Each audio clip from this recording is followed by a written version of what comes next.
Гагаузча русча тематикалы сөзлүүн презентациясы кечирилди ниетилин чизгилеме бу изметтин маанасыны Гагауз филология уурунда. Онун автору филология билгилери доктору Иванна Банкова. Бу сөзлүк тематика бөлүмлерине көрө япылды, хем муну курма дейни Иванна Банкова йыллар боюнча чалышты. Нышанада Гагаузия Мария Маруневич адына Билим Араштырмак меркезин билим секретари ишини көтүрен Виталий Бойков. Данный словарь рассчитан на разноуровневую аудиторию, он будет интересен и полезен и тем. Бу сөзлүк доорудулу хепси инсанара дейни. Ол ажек мераклы хем файдалы теоннарада ким сефте танышыр Гагауз культурасынын дилинен хем ким лафидер Гагаузча ядасы кону куланыр. Нечинки бу сөзлүүн автору чөй лафлары хем терминнери ачыклар. Лафларын мааналарыны аңгыларына биз дейли сынашык. Хер бир сөзлүү окуян инсан бар насыл не сайыны кендине дейни болсун.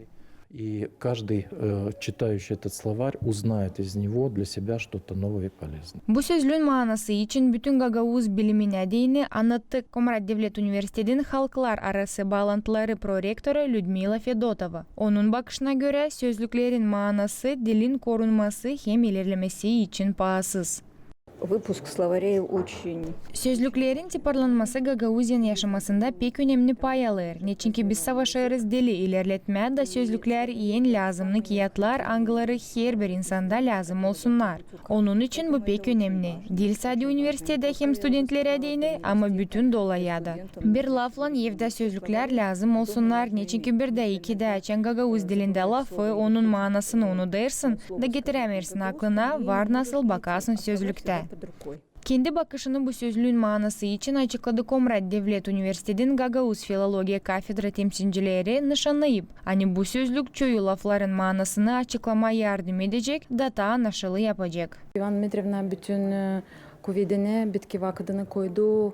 Onun için hani bu sözlük çıksın da insan hangisi beğenir, hangisi sever Gagauz dilini kullansın.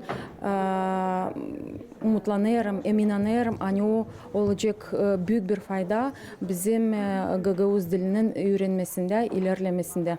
O doğruluğu ondan hani açıklar lafların Gagauz dilinde manasını büyük önemli var, en büyük pahalılığı bunda var. Sanayım hani o çok laflar var, angıların manaları dil belli, dil anlaşılı bitkiyadan ama kullanıp bu sözlü çoğu laflar olacak daha anlaşılı, bunların manası olacak daha açık.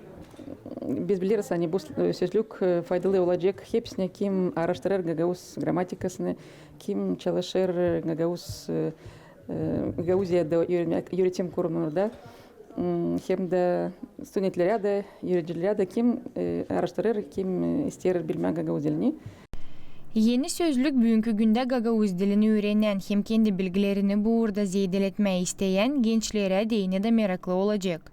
Soyamonun işte böyle словарьlar az çıkıyor da ona iyi olacak uşaklara, studentlere pek lazım olacak iş.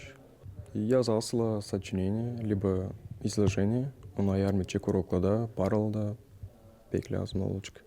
Сөзлүүн презентациясында пай алдылар Комрат Девлет университетин Гагаuz филология кафедра узманнары, студентлер Иванна Бабкованын якындаклары хем Гагаузиянын сырада яшаяннары, аңгылары авторлан таанышардылар. Анна Чебанова, Влад Табачук, Ирина Резунец, ГРТ Хаберлер.